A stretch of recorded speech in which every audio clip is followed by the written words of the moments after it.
he went from such a high position, a high on the rise. Basically, you did the Met Gala with Kim Kardashian, you winning all these awards at CFDA, you're collaborating with Kanye West on his album, collaborating with Kanye West, period. You are basically you're basically the name that all of the young rappers are mentioning in their songs, are wearing, are claiming. And all of a sudden you are on the chopping block and everyone is wanting to ban your brand. No one wants to support you. Everyone wants to boycott you.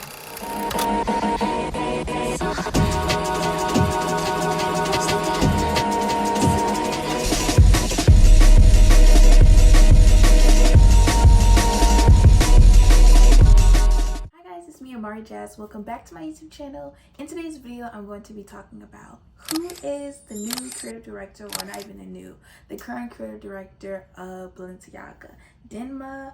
And yeah, if you're interested, keep watching. Don't forget to like this video, comment down below, and yeah, that's it.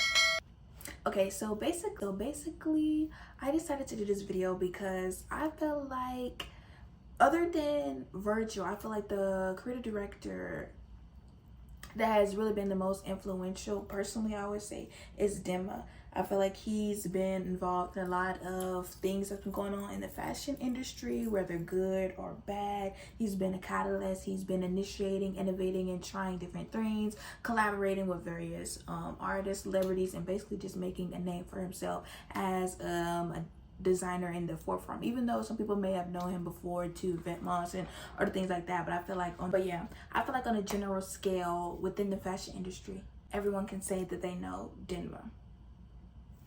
And yeah, so basically I'm going to start with his background as a designer, some key moments that really has made him influential overall in the fashion industry, some really big collabs has happened, the controversy, and just basically everything that has to do with Demna in the past few years. And yeah, okay, so basically Demna's real name is Demna Balenciaga. He was born in March 25th, 1981. And he's from Georgia, and he's from Georgian descent. And basically he grew up in a Catholic household, a Catholic Orthodox church family. His father was Georgian and his mother was of Russian descent. And basically growing up, the war in his country basically affected his upbringing. He had to move to a different country in 1992, and while he was in that country, he stayed there for about 9 to 10 years, and he initially moved there when he was 12 years old. And then after that, he actually went off to university to study international economics. And then after that, that's when, I guess you could say, he actually started pursuing fashion education wise, when he went and got his master's degree in 2006. And basically his career really started kicking off in like the early 2000s. That's when he really was just making moves, making connections, and really starting to make his imprint in the fashion industry. So in 2006, Demna collaborated with Walter van Beirendonck, I know I probably said that incorrectly, on his menswear collection. In 2009, Demna opened a showroom in Antwerp with Yumi Nakazato and Mika Sabi. He joined, and then later on after that, that's when I feel like he got a little bit more notoriety, when he joined the Maison Margiela, where he was responsible for the women's collection until 2013. And then in 2013, he was soon appointed to senior designer of women's ready-to-wear at Louis Vuitton, under Marc Jacobs, and who was then also under Nicholas, I'm gonna say his last name right here. And getting into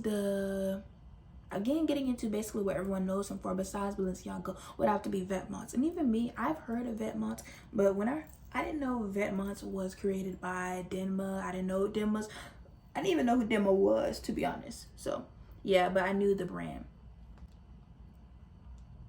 So he started Vetements in 2014 with his brother Guillaume, showing their work at small clubs all throughout in Paris. And Demna's first ready-to-wear collection was shown at Paris Fashion Week in 2014. And because of this collection, he was nominated for Young Fashion Designer Prize after making only 3 collections. And then in 2015 is where he started his journey with Balenciaga. succeeding the previous creative director, which was Alexander Wang. And then 4 years later, Demna basically announced how he was no longer going to continue on with Vetements, and how Vetements basically did his job. He completed his mission. He did what he wanted to do. He proved his point with that brand, and how it was basically going to come to an end. And I guess that's where you could see he started to really prioritize Balenciaga. In 2021, everyone knows he collaborated with Kanye West on his album Donda. And I also want to talk about some other things I feel like that a lot of people started to pay more attention to Demna. I would want to mention the infamous Kim Kardashian outfit when she came with the all back look from head to toe and even covering up her face. I feel like that was another key moment. I feel like Kim and Kanye really have worked with Demna and bringing him to the more public eye, beyond just like the fashion people who basically know who's a designer, who's this. I feel like Demna was brought to the more everybody else. I feel like people who are really deep into fashion have heard about Balenciaga. They know about Balenciaga, but just on a regular scale, like people know about Gucci, people know about Louis Vuitton. I feel like with Kanye and Kim's help, it's made him become more mainstream. And during like the teens eras, there has been like a lot of other people who have shouted him out, and I feel like that also made it more cool. I feel like once the hip hop and rap crowd basically started getting onto Balenciaga, that's when it became more mainstream, more popularized beyond just the niche fashion, ready-to-wear couture people that knew about it. I feel like it brought a new audience to Balenciaga. And he's won a lot of awards. He's won CFDA International Award in 2017 for Accessories Designer of the Year Award. He's won the Fashion Award in 2018. And he's also won the Global Women's Designer Award, CFDA. And now, basically, I want to talk about basically why he went from such a high position, a high on the rise. Basically, you did the Met Gala with Kim Kardashian, you winning all these awards at CFDA, you're collaborating with Kanye West on his album, collaborating Kanye West, period. You are basically you're basically the name that all of the young rappers are mentioning in their songs, are wearing, are claiming. And all of a sudden you are on the chopping block, and everyone is wanting to ban your brand. No one wants to support you. Everyone wants to boycott Balenciaga. Why, you may ask? If you do not know, Balenciaga posted an ad with children in it who were wearing wearing basically bondage, private, attire, and it caused a lot of uproar for people who I would say who were not in the fashion industry. Like, yeah, it was some fashion people who were upset or whatever about what happened in the picture and the pose and the props that they had used, but I feel like majority of the backlash came from the mainstream media. And yeah, I feel like fashion is a slippery slope.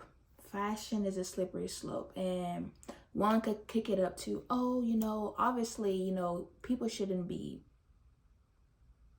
Obviously on paper, it doesn't look right for a child to be playing with sexual toys or sexual objects, period. That doesn't look something cool. That doesn't look like anything that would be accepted, period, right?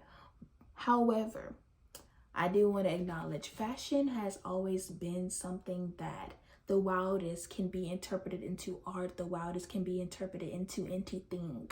And even though obviously to someone who isn't into the fashion, up to date with the fashion, know about the fashion, it looks crazy, it looks off the wall. Same thing how they interpret the avant-gardeness, everything's like when a regular person sees avant-garde fashion or haute couture fashion, they say, where would you wear it to? Like, those type of people don't really understand it. It's not about wearing it to anti-wear. It's just fashion, it's art, it's for a certain type of clientele. But if you're trying to explain that to a person who doesn't wear pieces, who just wears some logos or monogrammic pieces, or just wears a Nike tech, they're not going to understand what you're saying. And I feel like a lot of the backlash for us from that community And I'm not trying to glaze over the fact, but I do know that Balenciaga is not the first, it's not the last. Even Alexander McQueen has had a collection that was based upon women being raped, or was supposed to what is it called, visualize and show the experience of women getting raped. His career wasn't over with. He wouldn't get it. You know, it's like they pick and choose what is bad and what is sad. And it's like, just so happened to be a child. So now let's care, all of a sudden care. But I don't know. I feel like a lot of time in the media, they love you when they love you. They hate you when they hate you. And they pick and find something when really that pick, what they picked and what they find is not something that they care about, to be honest. But yeah, that's how I feel about it. Overall, I like Demna. I feel like he's a real innovator. I feel like he's a real creative director, and I love the things that he's doing with Balenciaga, trying new things, trying different silhouettes, being more avant-garde, being more adventurous. I'm not a fan of the whole trying to introduce kids to the sexual toys. Not a big supporter of that, but I do appreciate how he's just bringing something new to the fashion industry, bringing something new to the table, grasping people's attention and making fashion fun and interesting again. I respect that aspect of it. But yeah, so that was my take on Demna, the creative director of Balenciaga. Hope you guys enjoyed my video. Don't forget to like, comment, subscribe.